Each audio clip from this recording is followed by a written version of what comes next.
Depression அப்படிங்கறதே வேற ஒண்ணும் இல்லைங்க, மனசோட வலி தான்.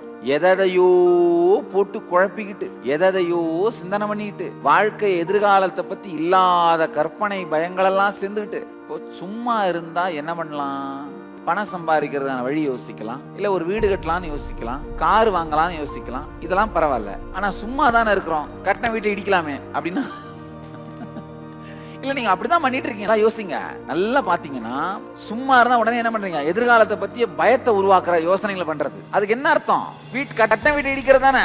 சும்மா தான் இருக்கேன், கை கால் நல்லா தான் இருக்கு, இந்த வீடு சும்மா தான் இருக்கு, இடிச்சுக்கலாமே. சும்மா இருக்கிறேன்னு வீடு கட்டினீங்கன்னா நல்லது.